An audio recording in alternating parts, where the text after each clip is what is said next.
Hey guys, CD here. Today I'm going to talk about my first time doing acid. Now, I'm not going to talk too much about the feelings or the thoughts or the internal struggles of getting through an acid trip, partially because it's going to be hard to fit all that into one video along with what like the visuals were and stuff like that. And also, it was a year and a half ago, so it's hard for me to remember all the details, especially with acid. It's a 12-hour long trip, so it's hard to remember every single thing that happened. It's not like DMT trip where it only lasts 15 minutes. It's a long time.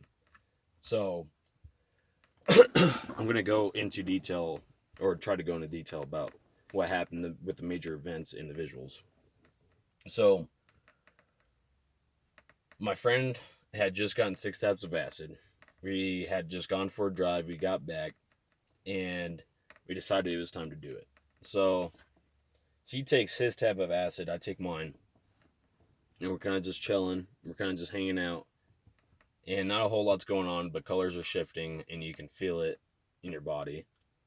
And so about an hour and a half into it is where I took my second tab, and it started to kick in pretty hard at that point, the first tab. um I couldn't really tell you a whole lot that happened in the beginning, but I could definitely tell you it was a lot heavier as soon as I took that second tab compared to right before. And so I chilled with that for probably about another hour, maybe another hour and a half, and I ended up taking my third tab, and then I went to the bathroom, and I came back out, and my roommate, my best friend, had said that he had taken his other 2 tabs. So at that point, we're both high on 3 tabs of acid.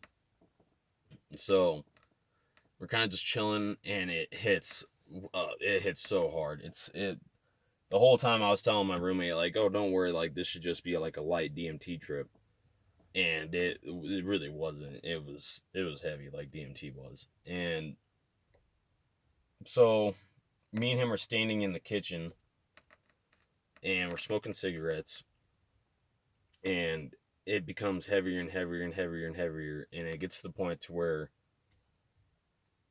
everything is just intense, like the vibe of the room, the music, everything is just intense, but it feels good also. Like everything feels amazing. Acid was one of those drugs that is just really easy to just to have a good time with.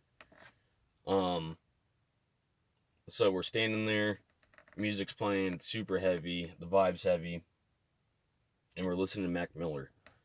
And for those who don't know, obviously nobody knows that my roommate just did not like Mac Miller. He hated Mac Miller. And for the longest time, for years, I tried to convince him that Mac Miller was a good artist. And for years, he tried to convince me that Sublime was not a good band.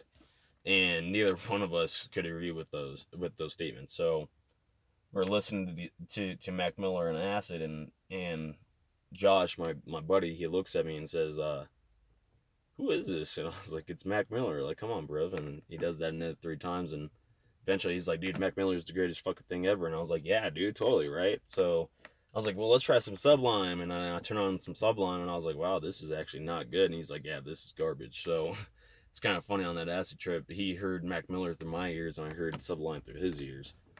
Um, so that's kind of funny. Uh, so probably about like 2 or 3 hours into it, me and him are still standing in the kitchen. We have shifted rooms. We've gone into the living room, kind of chilled in there, and then, as we would say, the vibe would get too heavy, and you'd have to go into another room. So for the most part, we were standing in the kitchen. At this point in time, we're standing in the kitchen, and he's looking at me, and he said that I wasn't wearing a shirt, and so he said that he saw like a corporal badge, or like some sort of high-ranking military badge on my arm, and that's what he was seeing a lot, along with a bunch of symbols all over my chest. Um, and at that point in time, I'm looking at him, and I'm seeing 3 of them. I'm seeing him, who's moving like how I'm moving, and then I'm seeing a blue one that is right next to him, just like slightly adjacent to him, and then a red one that's slightly adjacent to him on the other side. And each time he would move like this, they would all move exactly the same way at exactly the same time.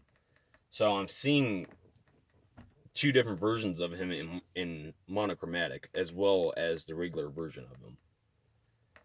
And he'd be moving, and it was a lot. It was a lot to get into. The whole time he's seeing my badge, and then eventually he sits down on the couch and he's looking down the hallway, and he's seeing faces, he's seeing repeating patterns, symbols, he's seeing all kinds of crazy stuff.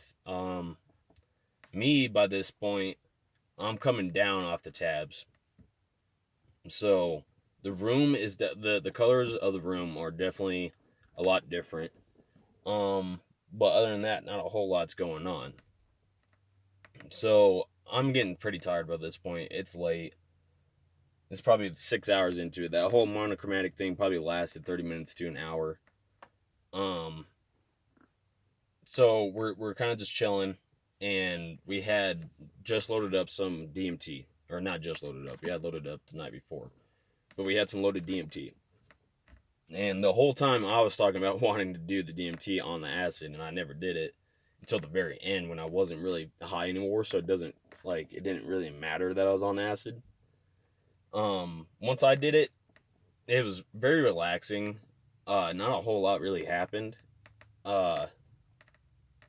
I couldn't really tell you anything crazy about that DMT trip on acid. My roommate, however, he was still really high on acid because he was a little bit bigger of a dude, and I think that he had a slower metabolism than me, so I think that his trips lasted a little bit longer. So he's still really, really high, and he hits the DMT, and then he hits it again, and then he sets it down. You might have hit it a third time, but I think it was only twice. And he sets it down, and he's silent for a second, and then he comes back, and he's like, "Oh my god, I need to tell somebody about this. I need to talk to somebody about this." And he starts to text his friend, and about 4 words into the text, he gets sucked back into DMT because he had taken multiple hits. On the acid, it seems like it's delayed when you do DMT. When you hit DMT, typically it hits within a couple 15 seconds. When you do it on acid, it kind of seems like it takes 15 to 30 seconds for it to hit you. You know what I mean? Like after 15 to 30 seconds, then you got the 15-second process of it coming on. So he hit it, he got sucked through, he came back, he's like, "Oh my god, I need to tell somebody about this." And he gets 4 words into his text, and he gets sucked right back into it because he took another hit. And then he just slowly sets down his phone, and he just relaxes, and he just starts breathing. And anybody who's done DMT is not surprised that that's what he did, because it is so hard to text, it's so hard to do anything, it's so hard to have a thought besides, holy shit, I need to get through this DMT trip. And then he comes back, and me and him talk a little bit about his experience, and that was kind of really it. I ended up falling asleep not too long after that. He stayed up a total of 16 hours on the acid, and I think I stayed up for 8 to 12, something like that. The experience in general, I was really happy about. It was really fun. Me and my roommate had our relationship was really starting to grow. Our friendship was really starting to grow at that point. That was almost the start of it. Was me and him having very similar trips with this acid and with DMT beforehand. Other than that, yeah, I think we're good. I think that was most of the details for the visuals and stuff like that. If you like this video, please let me know. I'm going to make another video on this. There will be a part 2.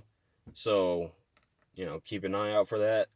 Definitely let me know what you guys want to see in the future. Like, comment, subscribe, all that jazz. Give me some feedback. I'd appreciate it. All right. I hope everybody has a good day.